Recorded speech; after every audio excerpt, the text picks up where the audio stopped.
Hello and welcome back to the Football Terrace. Manchester United 3, Brighton 0, and that is more like it. Comfortable, clinical, Ollie ball. The improvements in the second half were palpable. Paul Pogba and Rashford coming on gave us that touch of class needed. Some of the play tonight from Donny van der Beek was exquisite. Juan Mata with an assist and a goal. Scotty Mac with his goal. And then the Paul Pogba free kick. The cherry on top of the icing, on top of the cake. And I think we needed this as Man United fans. We needed a solid performance. By the way, Henderson save as well to keep us in the game. Overall, no, you weren't even on the bench. Aaron is here with me.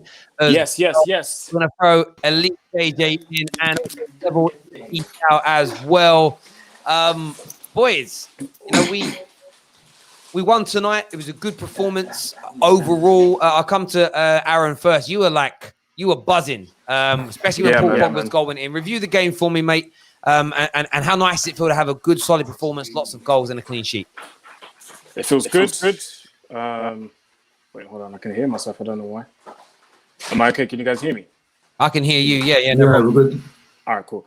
Yeah, man, it feels good. I was going to say 3 points. 3 goals, 3 to the next round. In the first half, we looked we looked very slow. I feel like we missed a lot of chances as well. A lot of misplaced passes. It was sloppy in midfield. Obviously, you guys know how much I love Fred, but a lot of his passes going forward weren't coming off. They weren't reaching the people that he tried to reach. I thought Dalot defensively was very poor throughout the whole game. He had the chance to kind of redeem himself when he had the opportunity in the second half, but yeah, I think overall we looked better when Pogba and Rashford came on in the second half, and finally, Van der Beek got to play with some of the better players, because most of the games he plays, he has to play with, the second string team. Yeah. And I'm happy that you got to play with Pogba, with Rashford, Mata as well. Amazing performance. In terms of Sunday, I forgot. To me, man of the match, Bailly. Bailly for me. Yeah. Bailly for me has been outstanding today. Didn't put one foot wrong. I just love the way he goes into tackles, man. He just doesn't care. He doesn't care who you are. He just goes in, clears the ball, and that's it. Positions himself, and I love that about him. Honestly, I want to see him on Sunday. Sorry, I keep saying Saturday, but Sunday against Spurs. I feel like it'll be vital if he plays. I'm hearing noises that Son might be available, and if that's true, we're going to need someone that's going to be able to deal with Son's pace. And I feel like, as much as I trust Wan-Bissaka and as much as I trust anyone else who's playing on that wing to track back, I think Bailly would be a great. It would be great for Bailly, to play in case Wan-Bissaka gets dribbled past by anyone that plays on that left hand side. Let's say Son. Bailly is there to do the recovery pace thing. Do you know what I mean? So Bailly, man of the match for me, because he was outstanding. Solid. Some great points I think you made there. I want to ask you this, KJ. Do you think we might have seen the last games tonight in Man United kits for the likes of Dalot, Uncle Iggy, as you call him, Igalo, and Dan James was just, I felt sorry for the kid, but just beyond poor. They were just, none of them were effective really in any way, shape or form. Could that be the end of them if United could find buyers or replacements, in Igalo's situation? Do you think that could be the end of it for those guys? Yeah, I think these are the games where, as a squad player, you need to show that you still have that worth and value to the team, that you can still bring something to the squad. And today they're just showing that they're just not at the level that Man United need. Both sticking to Uncle Iggy and Dan James. Both of them came into the club very similarly. They were unexpected. You didn't think they should be here, but they're here. And they both rode off the gas and the adrenaline of joining Manchester United, and it's quickly faded away. And it's got to a point now where I don't want to slate them too much. I don't want to go in on them too much, because we all know that they're not good enough. Yeah. And it's time, like as Claude would say, it's time to go, innit? like it's definitely time for them to do what's best for their careers, I think, and move forward with a different club at a different level. And Delo, again, a player that I like, but he's not a right back. I believe that he would be better as a traditional right mid with someone behind him. I think he'd do well if he was in more of a continental place like Spain or Portugal. Again, he would do very well. He just doesn't suit the Premier League at all. So those three players for me didn't cover themselves in glory, and we should be looking to move them on and get better players in. Yeah, I think what I want to focus on that for is because look, Bay excellent tonight. Mata doing what he can do at his age with his limited pace, etc. But as a baller, we all know that he's capable. Of course, we look better when Paul Pogba and Rashford come on because they're superior players. But as I said during the live stream, and I want to go to Danny on this because this is very much Danny's thing. 4 or 5 times in the first half, Fred and McTominay, mainly Fred, had the ball, and there were players available in between the lines in half spaces for simple passes into. They're there in space to thread balls into strikers or inside forwards, and nearly every single time it didn't come off. In the second half, when the midfielders found the Van der Beeks and the Pogbas and the Matters in the half spaces, opportunities were created. My view, and I want to go to you on this because you're the one who kind of turned my mind. Did Man United fans see in the second half that if players apply Ollie ball correctly, how effective it can be? Yes, that's the short answer. It's a good segue because you know what it is. I saw this all last season. So Fred, last week I looked at him and thought, okay, like starting today, do your thing, show us why you should be starting on the weekend. And then he has those moments where he wins the ball back. You're like, yes, that's what I like about Fred.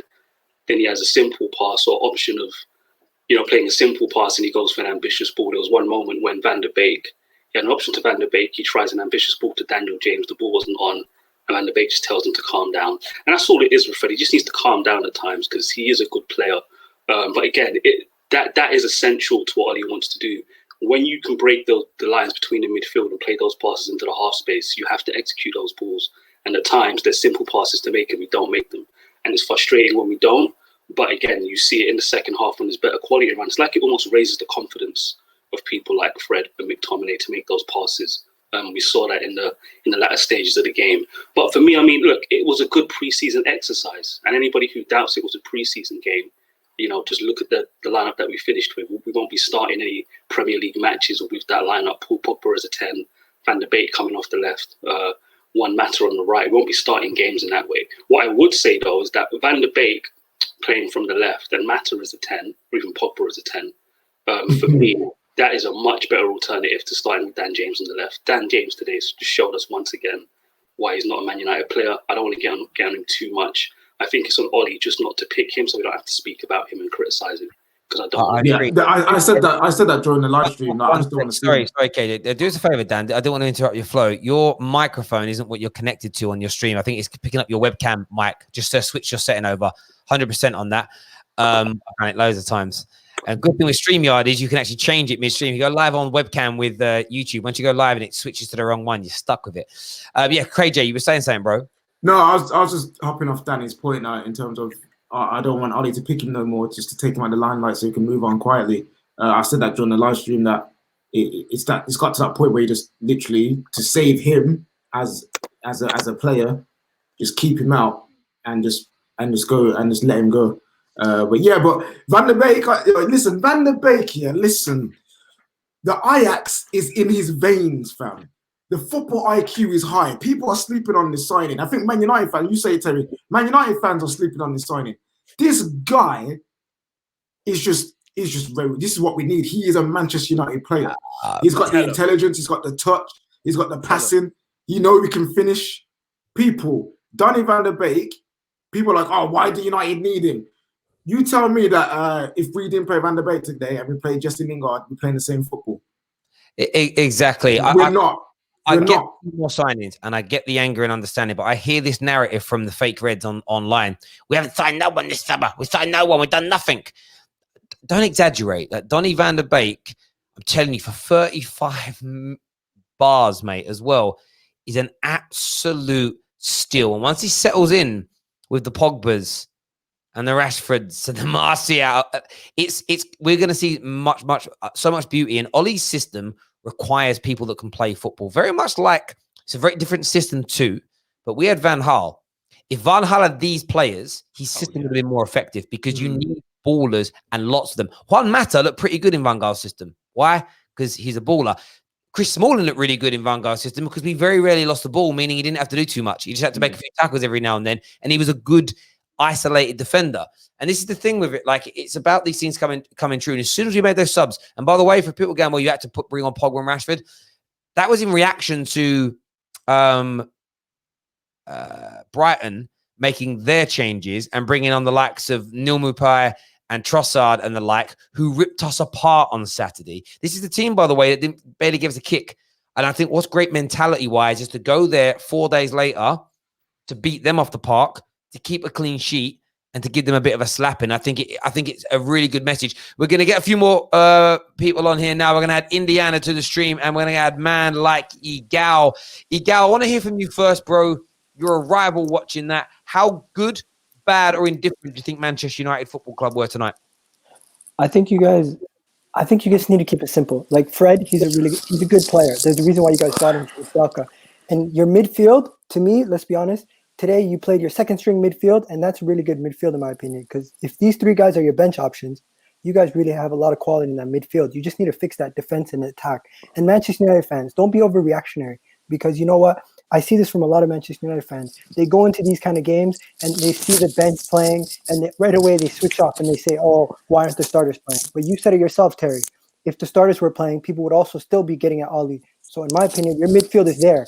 You just need to fix that attack options and the defensive options, because your midfield, you have 6 guys that can rotate. And in my opinion, having Scott McTominay and Fred as your 5th and 6th option, that's really good for a Premier League team. Yeah, Indiana, do me a favor, mate. Your mic keep rubbing against your beard. It's like real crackly. Try and I'll come to you in a sec. Untangle all that and hold it out. I was actually, I nearly sent a video the other day. I was going to send it to the group chat, and I was like, guys, when you live stream with headphone mics, hold the thing like this, because the crackling, like when I'm sitting there, I stop listening to people. And I'm like, my days, the crackling, bruv.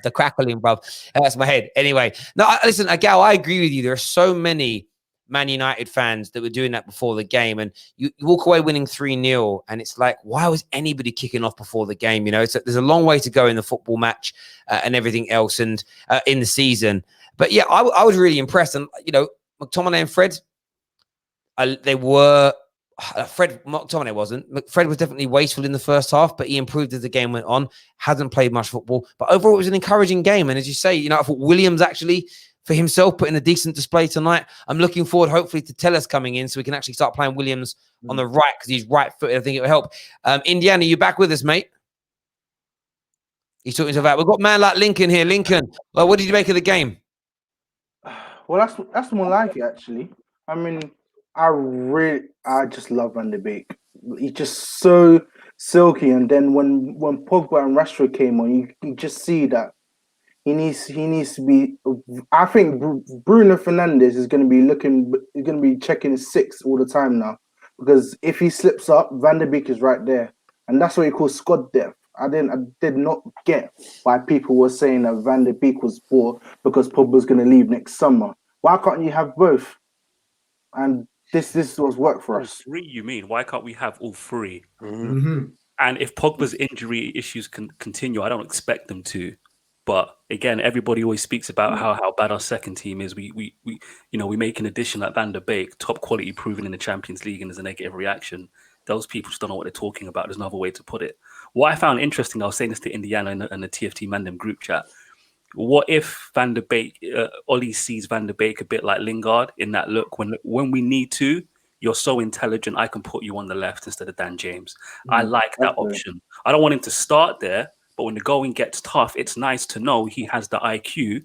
If Matt is playing as well, those 2 of the short passing combinations, you can already see it. It's just those 2 smart players know how to play together. Intelligent players know how to work with each other. So that it's a top quality signing. Again, the strength and depth we have in midfield is really, really a big bonus for us this season. Just to piggyback off what Agal said, in regards to Fred and McTominay. What's important for those two is who starts ahead of them. The problem is in games like this, when we start Agallo, Mata, and Dan James, those guys, it's almost like those guys know, man, I have to get things perfect because these boys need it to be that way. Yeah. Whereas there's a bit more leeway when it's Van der Beek, Paul Pogba, Rashford, Martial, Bruno Fernandes ahead of them. Do you know what I mean? So, as I said, piggybacking off that as well, like it's very interesting to see when those subs are made. It's kind of like internally you can tell those guys are a bit nervous about playing with these guys up front, so the passing's worse. Yeah. But when you get the better players on, apparently it just clicks and the passing is crisp. They don't make as many mistakes. Movement. do you know what it is? A mental That's all thing. it is. It's like, It's movement. That's all it is.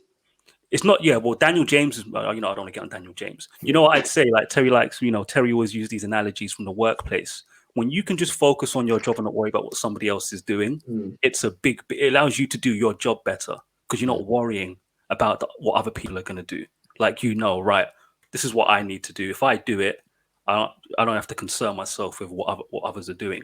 And that's what happens when you just see Fred, KJ said it, as soon as those guys come on, all of a sudden, those silly, what I'm calling now unforced errors, you won't see them from Fred as much when that quality in the final third is there. Yeah. Someone makes the move into the right, you make the moves into the right positions as an example. And even today, Bay had a really good game. So a lot of what he had to do as well was covering, for Dalot's mistakes. Can you imagine when he's actually, I know he's been a bit out of form AWB, but you throw AWB and Alex Telles into this team with Bay next to Maguire. And I think that's a good enough defense to secure us top four this year. We have an excellent midfield. You add, I know we're going to move on to that in a few moments, but this Dembele deal, I mean, we could go from Sancho to Dembele. It's not a bad backup, if the man stays fit. You start adding some depth into those attacking ranks as we've done in midfield and like we're trying to do in defense.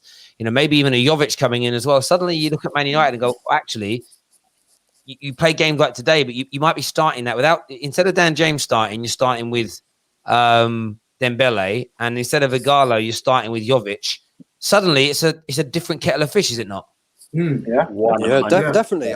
Terry, how long have I been saying to you, we need a striker? Well over a year. Forever, pretty much.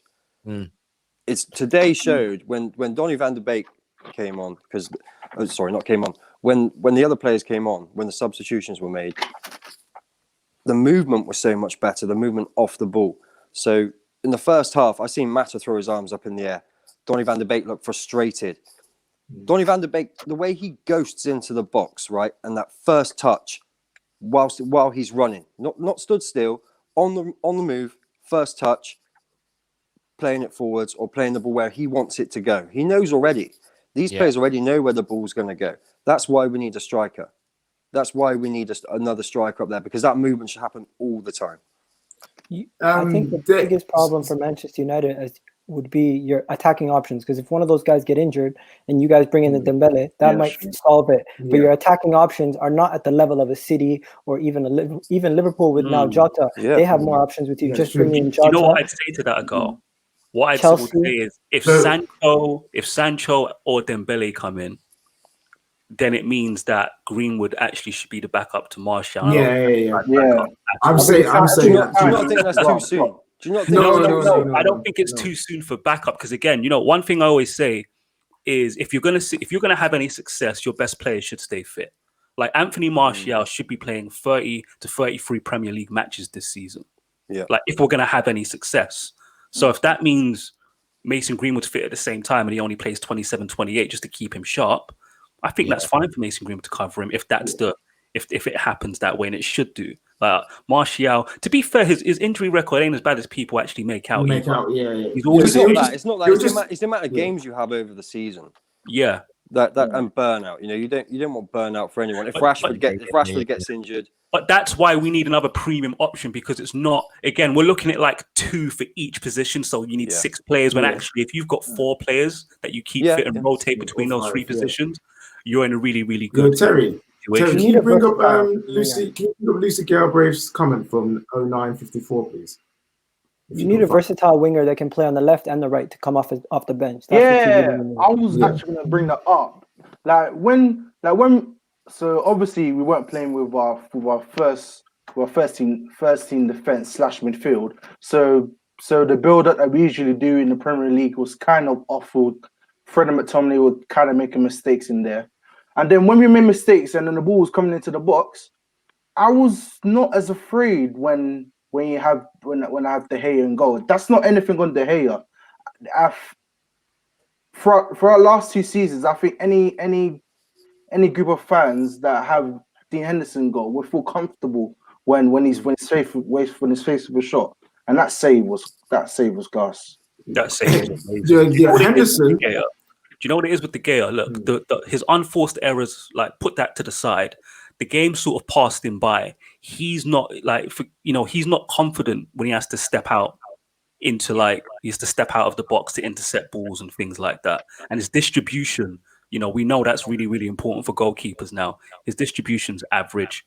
Henderson's distribution's better. There was a moment in the previous game where there was a bad back pass and Henderson just had to step out. Two players and take the ball. And when he did it, not for a single second, to Lincoln's point, I weren't nervous when he did it because you can see it in the body language sometimes. This guy is comfortable with the ball. And I was saying was I saying it to you in the group chat, Indiana? The best case scenario for Manchester United is David De Gea does not flop. He stays. He basically, me and Josh, he sort of reassures everybody he's still a top goalkeeper, and we can move him on, and that way somebody will actually take on his wages, and then we know we don't have to spend. I agree. I think there's 2 places on the pitch where I think you have to be sharp, and that's up front and in goal. You have to be sharp. It's all about sharpness. So I've got no problem with De Gea and Henderson fighting it out. And what's the worst case scenario? The worst case scenario on either side of it is one flops, we got a decent keeper, or we get David De Gea back. Like a prime David De Gea for me is undroppable. Like when he's on his game, you cannot drop him. So I love the competition element. I love it. Yeah, I agree with all of that. I think with Henderson, the reason why I feel less confident with De Gea is we've seen so many mistakes. Yeah. Over the past few years, you can't get away from it. It makes you nervous, if that makes sense. Neeks, good performance from United tonight. Got the 3 points, got 3 goals, clean. Some good performances right across the field. What do you make of it, mate? Three goals. Wait, 3 goals in 3 consecutive games. Luton, Brighton. We're back. Man United are back. Don't do that. Don't do that. No. Back to being mediocrity. At least what we should be doing. No, but in all honesty, I was recording my podcast at the same time, so I was watching the game, but I wasn't deep entrenched in it. But I think second half was definitely better than the first half. Again, like against Luton, we can see the difference when all it takes is a couple quality players to come on, and I'm seeing the tweets or like, oh, maybe there is a style of play. Maybe there is a. I'm seeing. I mean, finally, thanks for joining us. Welcome to the club. It just needs quality players to execute it.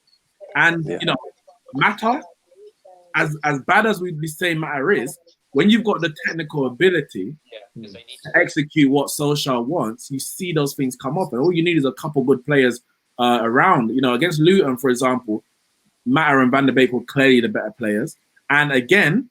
Especially, to be fair, the whole game, other than Baye at the back, those 2 are better players. But then you see the plan, the patterns of play, the tactics break down when the lower quality players get on the ball. McTominay and Fred did well defensively, but time and time again, especially in the first half, they try and break the lines with a pass and it gets cut out. They try and break. Fred, I don't know how many passes Fred misplaced today, but he won it back because he was good defensively. But he just mispassing, and it meant that we couldn't really get into a rhythm, especially in the first half. But I was confident we'd go through today. I had a very good feeling it wouldn't be nowhere near as nervy as we had on the weekend. Brighton, full change lineup for pretty much for both sides.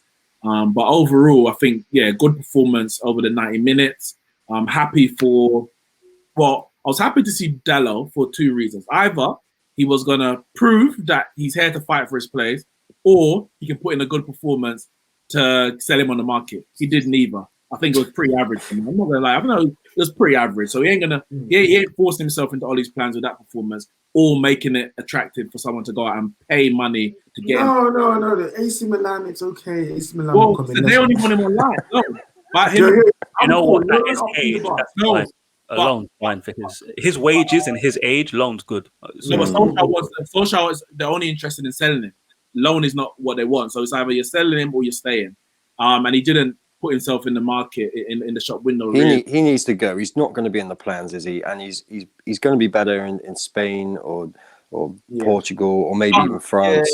I'm not gonna call it ambassador. The reality is he's still a young player. He's still a young player. He can develop. I'm not gonna completely write him off. Like many other players have been written off from Man United despite the age. I'm not gonna do that. I was happy to see him today because I want to see our players perform.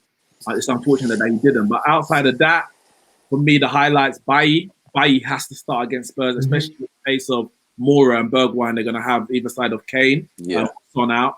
Bailly has to start. We saw how many recovery tackles he made today, obviously with Maguire. Brandon Williams was decent going forward as well. It's the first time in a long time that I've seen him actually drive forward with the ball instead of coming inside. And of course, Van der Beek, he was brilliant. The touches, the intricate play. I mean, he has to start. He has to start against Spurs. I'm not gonna lie. Pogba came off the bench and got his deflected goal. I thought it was a great free kick. In the end, it's like, all right, well done, got the goal. Happy for your confidence. But I would start Bruno in the number 8 and Pogba and Van der Beek as number 10. I'm not gonna lie with Matic or Fred. Because it depends what midfield Spurs are going to go with. You know what? I'll go with Matic. I don't think they're going to have that much energy in the midfield that's going to overrun. If Lo Celso's fit, I'd rather have Fred in there than Matic. Who are they going to play? They're going to play. I'm not concerned about their double pivot. I'm concerned about their 10 ghosting in someone having to recover. But I think Bruno's definitely will have energy in the midfield. That's one thing. You're not going to get the same as when you have Pogba and Matic there. Bruno's have a lot of energy in that midfield. But I think Van der Beek has to start. I think I'm really interesting tonight. I've been sitting there listening to you guys, but also going through a lot of the negative Nelly's like social feeds tonight. It's like full time still moaning. Too pretty, not good enough football, not happy with this, right? What other comments have I seen here? So I've seen 5 people moaning that Ollie wasn't giving instructions to the substitutions and it was McKenna or Carrick, and it was a coach who's saying it shows you how crap our process is that our manager doesn't even give the instructions to our players. Do you not watch football? No, forget football. Like we need to start doing surveys on these people's age and start checking it. So Alex Ferguson spent a lot of time chilling, and Mike Phelan and René Mullenstein spent a lot of time on that touchline. People. They clearly don't watch football, bro, because all the clubs do it when the assistants see the assistants with the boards and the you don't even need to go into this because we all know this. It's like people need to educate Terry. People are slow as hell. People kicking off the looking at his monitor. There's one people moaning about Brendan Williams a whole game, and I'm looking at their. I've got 6 different timelines up and I look at them, and all they have tweeted and all they have retweeted. It isn't just like in the first half that was a little poor. The whole way through is that. And then in the end, we won 3-0, keep the clean sheet. And it's just like, thank God Pogba came on. Without that, we'd be... It's really this is what I mean. I literally put out a tweet saying everyone's going to be banging on about Pogba scoring his goal, right? Juan Mata, for me, was man of the match. I thought he was quality tonight. I just thought he played amazing. And then I scrolled down and everyone's banging on about Paul Pogba's free kick. And it's just the way it is, man. You just got to give up trying to educate these people. No, I'm not you for the bad. No, you have to keep going. You can't. I don't think you can. If you Does can't, anybody if you else can't watch a agree game with of me football, about, if you can't watch a game of football and see who's been playing well, and the way the game's gone, and a substitute comes on, right, and he scores a free kick. He didn't have a bad game, Pogba. I'm not saying he had a terrible game. Yeah. But you can't spend the whole. You can't. Your whole analysis of the game can't be on that one free kick. You've won 3-0. You've kept a clean sheet. Eric Bailly had a quality game. Van der Beek's game was. You know what's funny about that comment as well? You know that comment of Ollie wasn't. It shows how crappy he is. He wasn't giving instructions. That he was the one that told Van der Beek to go left wing. Yeah, he didn't know they freestyled it, KJ. Exactly, and this is what you won't admit. Of course, it came more to life when Pogba and Rashford came on. And I give you an example of decision making. Rashford made a brilliant run through the middle. if you had a Martial, a Pogba, a Bruno, dare I say, a Dembele or a Sancho on the ball, they'd have fed the ball to him early. Instead, Lingard went himself, cut inside, had a shot, went over. When those two came on, we became better because they've got better application. They are better football players than the two individuals that they replaced. So of course, the system looks better. The same as, funnily enough, Jurgen Klopp's Liverpool looked better with Alisson, Van Dijk, Fabinho, and Mane in it compared to after year one when he had none of those players. They look better, and it's normal. But this is what you see with these. And I like reading their stuff after a victory more than a defeat, because it's like that proves you're not a Man United fan. You just won. And you praise a couple of individual players, but it's all, see, without these guys, we'd be dead. And I'm like, you are right. Without them, Ollie's style wouldn't work. But that's the same as every great team. You know what? Would Man United have won the treble without Schmeichel, Stam, Scholes, Keane, and Beckham? No, they wouldn't. Imagine you take them out, and all we had all season was Van der Gaal. We had David May. Nicky Butt played more games. We had Jasper Blomqvist on the right. If that was the team, you wouldn't have won the treble. It's a weird thing. If you take away if you take away Anthony Joshua's boxing ability and his punching power, he would be world champion. That's crazy. It's crazy. But anyway, keep on the positives. I want to talk a little bit about the transfer window here. Sancho, Dembele, everything else going on. Cam, I know we spoke a lot. Cherry, just before you carry on, mate, move on. What were you going to ask, Danny? Oh, you're cool. I'm still like Van der Beek over Pogba. You still got me reeling off that. Like we just. No. I think they should all. I think they should all play. I'm not saying permanently, but I think they should all play. What, at the same time? I think Jose Mourinho would have no idea what to do. He would be, that man would be like, wait a second, what? They put on three attacking. His whole mind, like his mind would explode. He wouldn't know how to counter that. He'd be like, wait, well, listen, like, he plays like a small team right now. He sits back, and if he has those three men looking at his midfield, and he's like, "Oh, wait a second, I wasn't ready for this." It would be beautiful. I'm telling you, I would love to see Ollie come out, put Bruno in the 8, play Pogba at 6, play Van de Beek at 10, and play a high line and just attack Mourinho. You know what it is. You know what it is. I think obviously Pogba is much better going forward than he's at the back. That's the first thing. Yeah. If you play Pogba as a 6, you're never going to get the best Pogba. You can get a very good Pogba if he's on his game, but you're never going to get the best Pogba. Matic is solid at what he does. Fred can be good in that double pivot. I think you start with Bruno at 8 and Van der Beek 10, and you bring Pogba off the bench, like how he came off the bench against Spurs the first game after lockdown. That's a different proposition. Like Van der Beek off the bench is good. Yeah. Off the bench. Listen, the Spurs are threatening because whether Pogba's on form or not, you know that he is devastating. He's the only thing with that, demanding person just to look at. I think Pogba off the bench is just for this game. I know. Once again, finally, Pogba's yet to prove that he's match fit. I know he looked all right today. He's yet to prove that he's match fit. In the first 2 Premier League games, he hasn't looked match fit. Bruno and Van der Beek right now look further ahead in the season than Pogba. I'm going to quote Zane Super Chat. He says, not a good week for him as an Arsenal fan. Spurs win, Man United winning, and the PS5 has sold out on Amazon. But I'm sure he couldn't afford it anyway with the amount of money that he could. Comment here says, had a chat with Danny on Twitter about the observation with Guardiola-esque football. It's madness. The obsession, with Guardiola-esque football. And it's true, it is like that. I just tweeted out, right? And for me, I stand by what I've tweeted out here. And this is my overarching view on tonight's game without going into every individual player. I said, Ollie and the team did very well tonight in the end, bouncing back. You've got the element of it to do with the mental strain of what happened at the weekend. And I said the best performance of the season from the lads. No doubt, tonight was the best performance of the season so far, onwards and upwards. And then a little side note, look how happy Pogba is playing for Solskjaer. The way he celebrated that goal, supposedly in a meaningless game, you saw the smile on his face. Pogba hasn't been happy at Man United for 2 or 3 years until Ollie came along. And this is why I implore real Man United fans to not side with the fake charlatan clout chasers. Although they love Pogba, they love Van der Beek, they love Martial, they don't love Manchester United. And the reason that your favourite players are still at the club that you say you support is because of Ollie. And if you do truly support those players more than the club, I don't agree with that. But if you do, thank Ollie and back Ollie, the guy that's made them happy and the man that has kept them there. Because for me, you're ignoring the fact that they're playing they will play this. This will be, and I'll say this with chest, injury pending. This is the best season you'll see in a Man United shirt from both Pogba and Anthony Martial once things get flowing. It really will be. 100%. And Yeah, it will I was be. gonna say something about Front to Ollie. back, it really will be. We're gonna add Flawless to the stream now as well. Go on, Igaldo. Say what you were saying, bro. I was gonna head out, but before I go, I want to say Ollie will get criticized because the media have put in their heads that Ollie is no good. They're gonna keep staying on that narrative until he fails.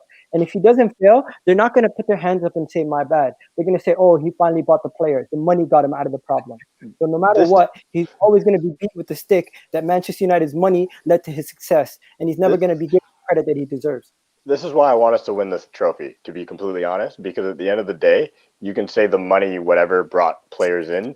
But realistically, we're going to be going to the quarters. This is going to be the quickest it's going to happen because of this crazy schedule. The players aren't going to be integrated. You're probably not going to play, like, yes, you might play a Sancho in a final or something if he comes in or whatnot, but it's going to be based on the players that he had before Sancho or Telles or whatever come in.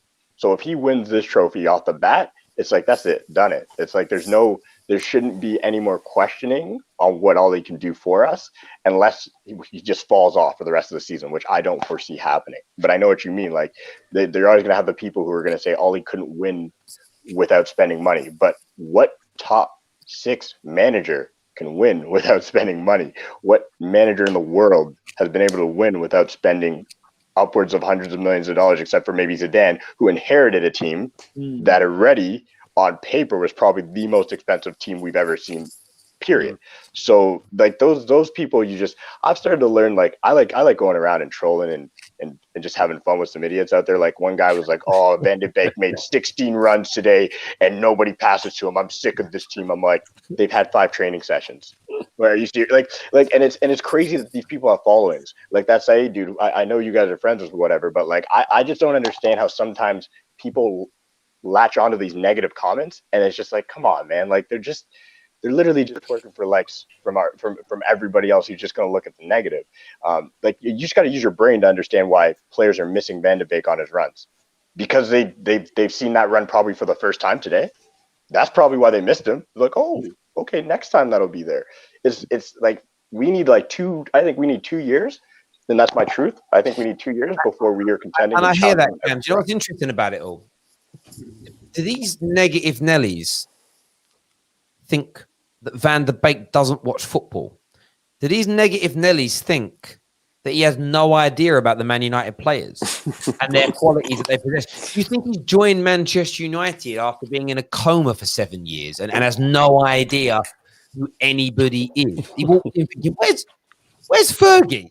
Like, no, he knows where we're at. He's playing off Rooney and all that. He's done. God. Look at Martial, and he's like, bro, Rooney's got a serious tan and his hair grew back. What's going on? Like, it's stupid. These fans, like I say, I respect some of their opinions. I've just put out that we done very well tonight. Man United fans saying, what game were you watching? We were awful. It was the worst.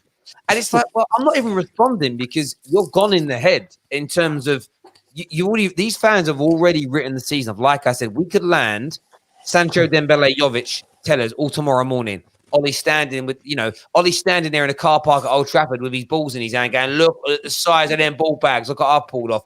And they will still be negative. They will still be sitting there. And they'll still be sitting there and they're going to be like, yeah, but you did it too late, or I don't know how to use them. It's just mad. I love it. Where we win 3-0 and keep a clean sheet. Pogba scores a great goal. Mata plays well. You know, we have Bay that puts in a performance, and it's like, yeah, but we're still rubbish though, mate. Of course you're going to say that because you don't want us to be good. Tonight is the worst thing that can happen to fake Man United fans because they're like, oh, now what do I do? So they still throw something in negative because they know that Arsenal fans will retweet it. Flawless, what did you make of the performance, bro? Yeah, mirroring what you just said there. It depends of talking about what you was talking about there. It depends on your expectation level, to be honest. Like, I don't know if people expect scintillating football. I don't. I'm just like, all right, can we get the win? Yes. If we play okay, which I thought we did today, I'm pleased with. We won. We're through to the quarterfinals. I wasn't expecting, especially with that team, even though I did like the team, I wasn't expecting great football. I wasn't expecting a great performance. It's literally in a cup competition, get the victory. And there was bonuses, there was pluses. I thought Bailly was good. Bailly was good today. Both Donny and Mata were both good. I like the way they link up as well. Who else played well? Pogba obviously coming on, getting a goal was a bonus. And you could see that. I thought Fred played well as well. It was good to see Dalot on the pitch as well. Yeah. It was good to see Dalot on the pitch as well, because I'm a fan of Dalot. Like he did a step over and I got gassed up. I can't remember the last time we seen one of our fullbacks do a step over. So I was gassed up. I'm a fan of him. The step overs, but it just looks awkward. That's all it is. Allow it, man. I'm talking about the quality step over. Delot's give us defensively, he's about as effective as a chocolate teapot, bruv. Do you know what I mean? He's a wing back, isn't he? Really? He's not fullback. This is what I would say. Better than that. The low defending is like having an ashtray on a motorbike. Wait, what? Imagine you're driving on a motorbike. It's not going to work, is it? See, think about it, right? He just doesn't work. The man is finished. I've never heard that phrase before. You know what? That's why it threw me off. Dalot's one of those players. We'll come up against him for a very, very good team in the Champions League at some point in the future, and they'll be playing a back three, and he'll be a wing back. Wing back, yep. He's a wing back. That's Alonso, Chelsea. Here's the thing, though. Like, he's not going to leave and improve flop. He's a defensively, talented boy. Like that's why I like Dalot. Yeah, he's I like Dalot too. I like Dalot. It's just the wrong fit. He can improve defensively. I don't know about that. Hey, Zayn, was your last Zayn, was your last super chat not you saying it's a bad week for Arsenal? So what are you talking about, innit? You know what I'm saying? And there's no PS5. That's the universe telling you something, innit? Quick trying to troll and that. That's why it's sold out, innit? I hope it continues to stay sold out as well, innit? I hope you can't get one for a long time. Elaborate. Yeah, there we go. Listen, Zayn, appreciate the super chat. Bro, really do appreciate that. But listen, no one's going to get overly gassed tonight and say, we're going to win the league now. That isn't what it's about. But it was nice to have a game where, there's a few hairy moments, but I thought we played good football. I thought we, when the quality players came on, we looked very, very good. We saw Ollie's style of football more so when the players come on, free-flowing, interchange play, people being picked up in the half spaces, quick football as well. And, once that settles this season, and 3 or 4 more games for the whole squad, we fit, we firing on all cylinders. We are going to hopefully get 2 or 3 more signings in. It's going to be great. Tellers crossing them balls from that left-hand side, Dembele or Sancho or someone of the like on the right, maybe even a Jovic. It'd be amazing. I want to talk about that as we get to go towards ending the stream. Obviously, big news tonight. Fabrizio tweeted. I think once he tweets it, people start taking it more seriously that, United are working really hard to either get the Sancho deal done or get Dembele in. What you saying, Neeks? What's going to happen in your opinion, mate? You know what? I'm still confident that we're going to get Sancho. Dortmund will sell if we bid 108 million. Guaranteed. No add-ons. So installments is fine as long as, 50, 60 million euros up front. Dortmund will sell. Of course, the question is, will we bid? I would just find it we'll be very, very, what's the word? I think we have to be very confident that we can get Sancho in January or next summer to not bid that money now. Because the only way we're going to not bid that money now, we think, you know what? We get Dembele on loan and we'll go in for Sancho at a later date and we'll get him. Because Dembele on loan, especially if you haven't got an option to buy, Dembele is a risk anyway. But if you haven't got an option to buy, you get him on a season loan and hope that you get Sancho next summer. You can miss out on both next summer. Sancho might go elsewhere, Dembele goes back to Barca, and you're still left with Daniel James as the right wing backup. So I think they have to be so confident that Sancho's coming within a year to not bid that 108 million pounds. I think we'll do it. I think the reason why they've taken so long is the fact they're just trying to drive the price down. And that's all it is. They're waiting, hoping that Dortmund cave. Dortmund won't cave because Sancho's got 3 years left on his contract. And we're going to have to end up paying it. And I think that's the only reason why it's taken so long. Dembele, as I said, as a loan, it only works as an option to buy. if we're just getting on for a season-long loan for nothing else, I think it's just a bit of a joke. Yeah, I think both with Dembele and the Jovic deal, as I've said multiple times today, I only want them on loan if we have not a compulsory purchase order because they might flop, but a purchase agreement, which means we can supersede the parent club, meaning they can't take that away from us if we want the player. I don't want to train and get any of those. I mean, they're both so talented. If we get them backfiring and on point and then have to give them back, that's bad business for me as a Man United fan. I don't want that. Zane here says, Terry, with that zebra kit, you should sign Ace Ventura, Pet Detective. That's true, bro. That's true. Top player. I like Jim Carrey, you know. That was a great film. They were great films. It probably wouldn't be made this day and age. I haven't spoke to yourself, Flawless, about these transfers. Most other people on here have had a say on the channel the last few days. If we don't get Sancho and we sign Dembele, personally, are you happy with that? Yeah, because Dembele improves our squad and he improves the first 11. And you touched on it there. If we get him back firing, what a quality player he could be. Even though I do believe we'll sign Sancho. I've said from early, like I said from the back end of last season, that's the Sancho deal will be done. But if it doesn't happen and we sign Dembele, at least that's a signal of intent from the club and the board that we are trying to improve that position. Because obviously we all want Sancho, but we can't go without. We need to fill somebody in that right wing position. So if it happens to be Dembele, and I think he would be a good signing. And it's just if he could stay fit. But we spoke about Eric Bailly. He's the same as that. If he could stay fit, it wouldn't be an issue. So you hope the footballing gods are smiling on us. And if we do sign Dembele, he stays fit. And depending on, like you said, about the loan deal as well, we should take first priority of something like that. Like we definitely should have first priority in the contract if we do go and sign him. Don't just get him fit, firing, and then they take him back and then keep him or sell him on for more money. But why not both? Why not get Sancho and get Dembele on loan? I would love that. Can I just say something? I don't think the two deals are related. I really don't think they're related. For one, I think the Sancho saga's been going on way too long. Yeah? Are we getting both? No. I think we're getting Sancho. I think we're getting Sancho, and I think we have looked into the Dembele as a loan. I think we've looked into it. Why are we only just hearing about the Dembele now?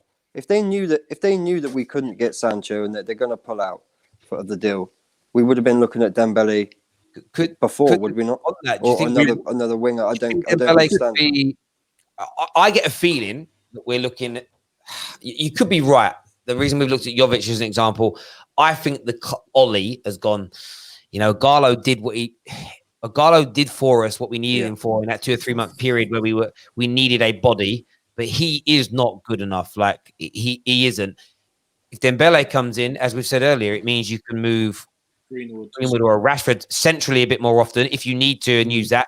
If you bring a Jovic in, then you've got a central striker. I mean, could you imagine if by the end of the season you had both either Jovic and Sancho or Sancho and Dembele in this squad? Listen, this is just in the round of fiction, but all can't three. Even think about it. It's too much. It's too much. All three. Too much, bro. Plus, tell us. That would be like.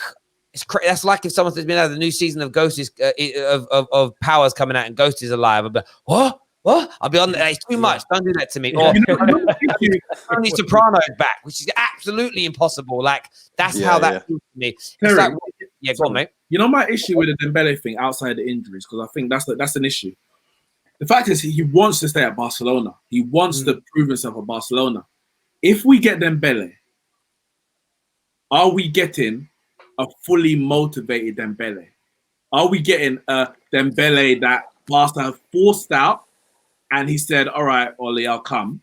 Obviously, you have to take Ollie's judgment so far that he can judge a player's mentality and character right. I'm not saying he's going to down tools, but Sancho is ready and waiting and willing to come back to the Premier League and play for Man United. Dembele wants to test himself at Barca and see if he can prove it. Man United would be a second choice for him. So that reduces the chance of us getting the Dortmund Dembele than if we were to get Sancho, we get a full firing Sancho. I think, that's. And they're also having a clear out, aren't they? They're having a bit of a clear out and turning players over. So you think there'd be a lot more clubs in for him in terms of a loan deal if he wasn't in the plans. There is another side to this. Are Man United putting the feelers out for other players so that agents start talking to agents and Dortmund realise, hang on a minute, we need to cash in now if they need the money?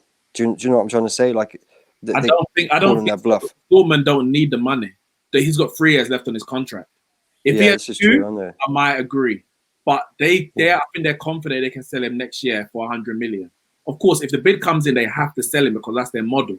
And if they reject 108 million pounds, players are going to think twice before joining Dortmund because they're like, well, I joined on the pretense that I can leave if my values met. Now you're going back on that. So I think we are talking to them.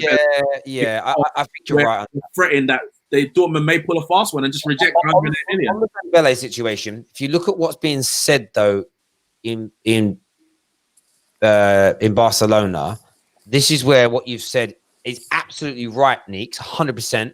But we have to review the situation because Barcelona are basically saying, we want the pie, but we can only get the pie if you leave.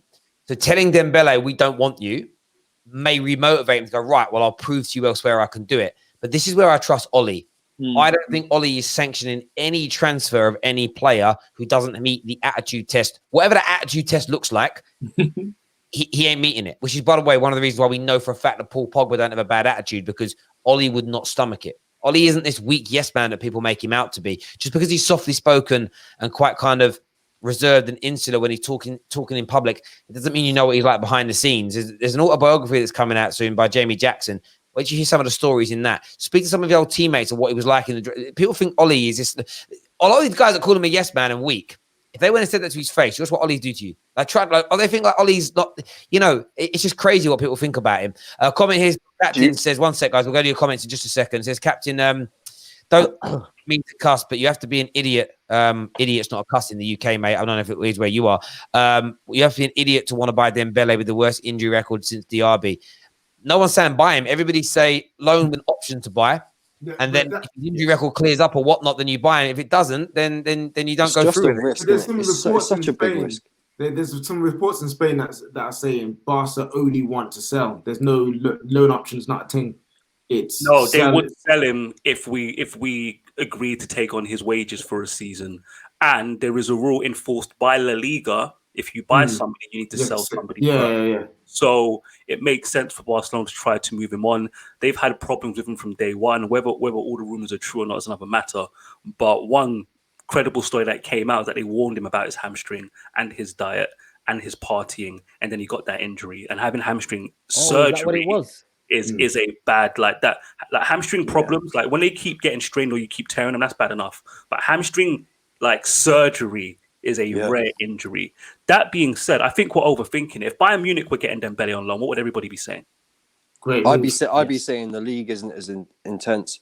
Oh no, but Bundesliga is pretty intense. I look at it like this. The look at Bayern, right? They don't play defense in Bundesliga. They went and got Perisic and Coutinho on loan just to bolster their squad. But when Man United consider these things, people are very, very negative. It's a loan for a season.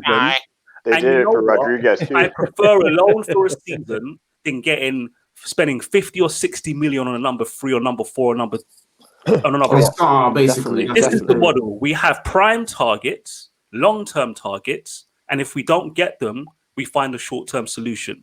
It's not ideal, but as far as I'm concerned, it's not my money. If we cover his wages for a season, it's one season. For me, there's only an upside. Because make no mistake about it, Dembele he's the most talented winger on the planet. Don't get it confused. Yeah, he's two-footed in a way that you know what we talk about Mason Greenwood. Yeah. He's the next level two-footed to Mason Greenwood. Him and Neymar it's completely different. Better than Neymar. His 2 feet are as good as each other. It's ridiculous. The man takes pens with his left and free kicks with his right because he can. No, but he can dribble with. Let me just do a few super chats here. Sorry, but saying here says Sancho has one good season in Germany and now he's waiting for this two good seasons. One sec, guys. Let me just finish reading it out, please, and when we'll challenge it. World class. He will be another Mkhitaryan. Just watch. Martinelli will come back. Greenwood, who? Martinelli, that's your opinion. Cool. Good luck. Good Greenwood. Martinelli, a fake Brazilian, bro. He's Italian. Jerome here says as much gas as you guys are, Sanchez is not Sancho. It means he's not coming to Manchester United because Dortmund are not going to budge on their 120 million pound. Well, it's 108 million pound, but I get you. Dembele looks a lot more possible than Sancho. I bloody well hope Sanchez ain't coming. Wow. Yeah, that'd be amazing if Sanchez don't come back. And then again, we've got Zane here saying Obama who, and I'm sure we're going to get an Obama. Obama Monday night. Where? Yeah, have you found him after Monday yet? Listen, after Monday, Obama dropped off my fantasy man team. was moving like Obama. Yeah, he's lost somewhere in Merseyside. Yeah, man, he's lost somewhere up the road from me. He's somewhere in Merseyside still. Again, you need to go find him and that. He's up the road from me. I don't know where he is. You know what I'm saying? No shots. However many touches he had.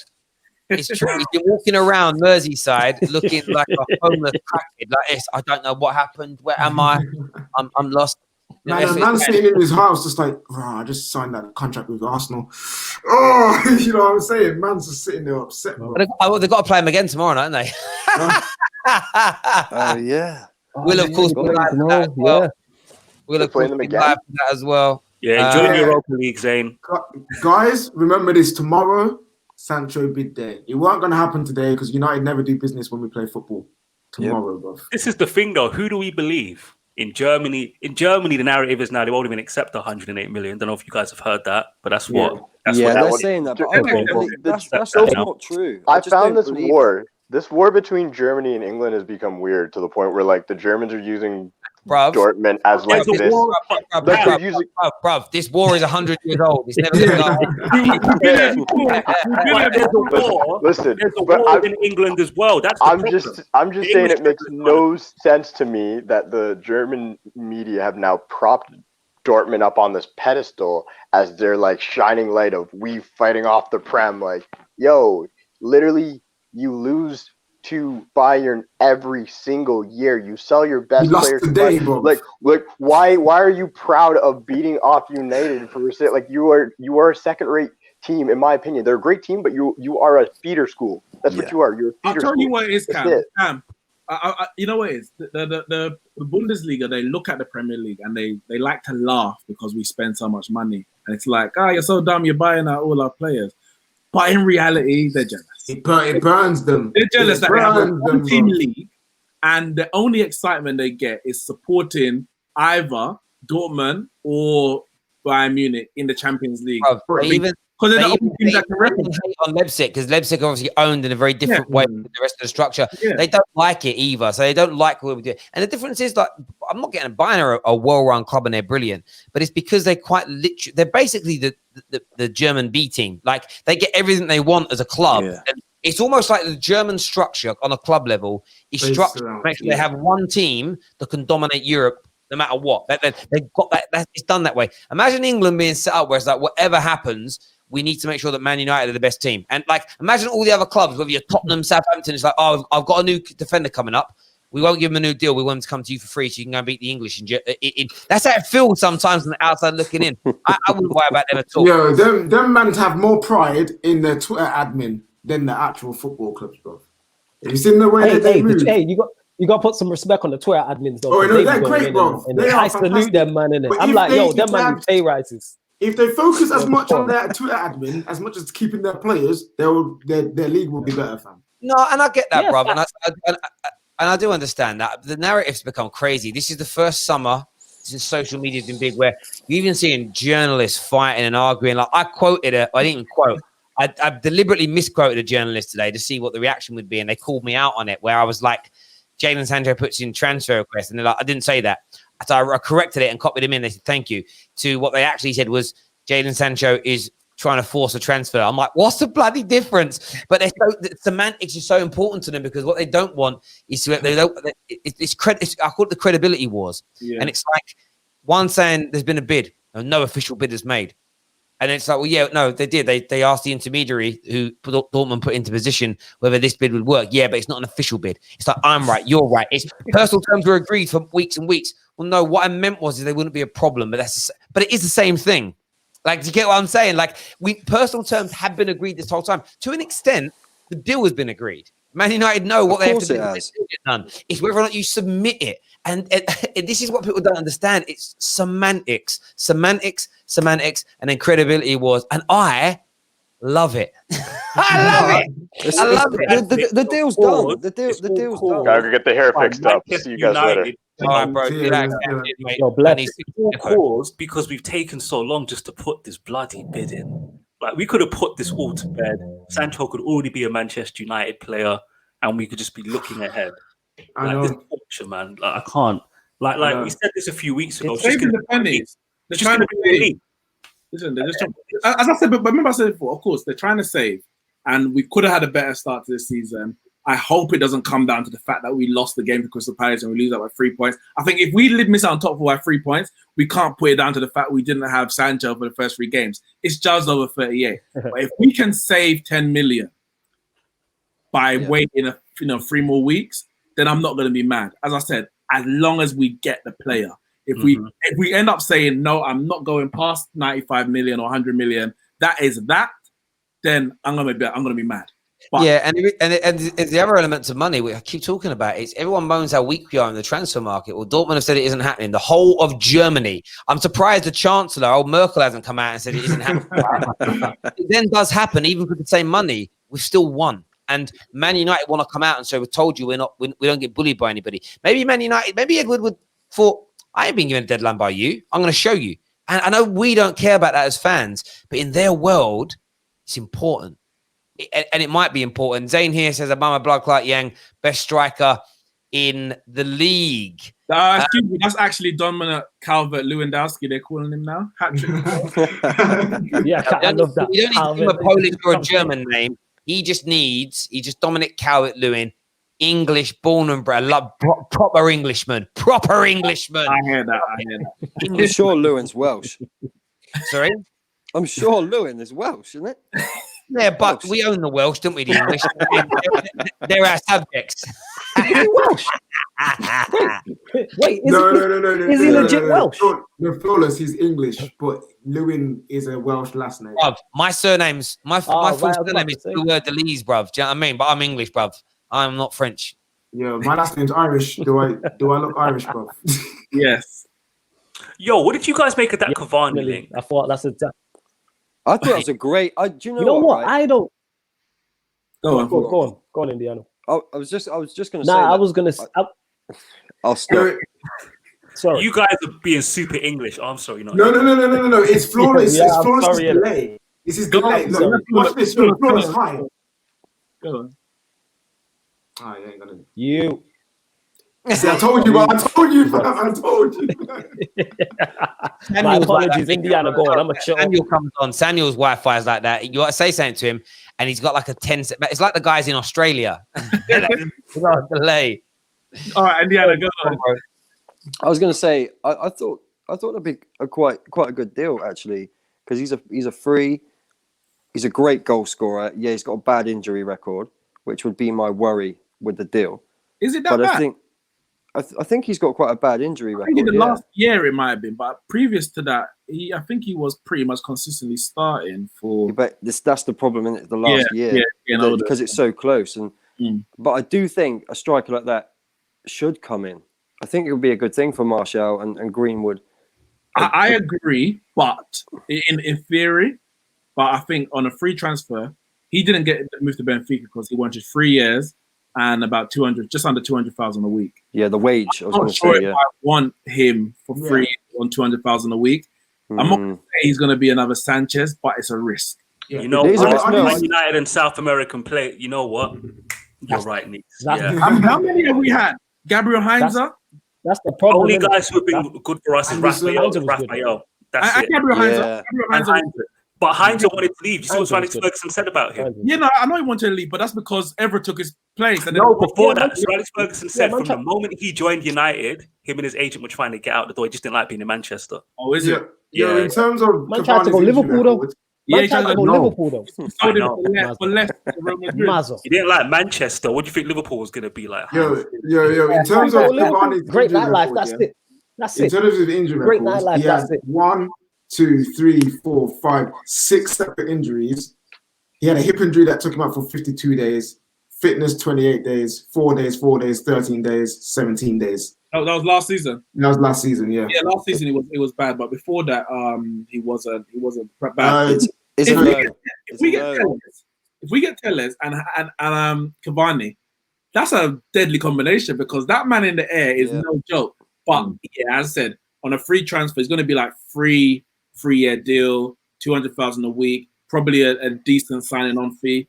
I don't really. Hernandez is Central American, he's Mexican, so it's not South. Yeah, he don't count. Tevez's on a 2-year loan. Boy, I appreciate everyone who's tuned in tonight, all the super chats. Everyone, do me a favor and smash the like button right about now. Back tomorrow with more transfer stories. Arsenal, Liverpool in the evening as well, and I can't wait for Friday because actually, no, Friday got previews. I need sleep. I am so tired. 5 streams a day at the minute I'm doing, which is killing me. Yeah, Avengers, we won tonight. We did. How do you do a lowercase a? Can you do a lowercase a? I'm not feeling no idea. I'm with Neeks on this. The lower, we're not there yet. Nah, it's all right. Yet. You might asking for too much, man. You're asking for too much. Everybody tuned in, take care of yourselves. Good night. God bless. And we'll see you soon. Peace.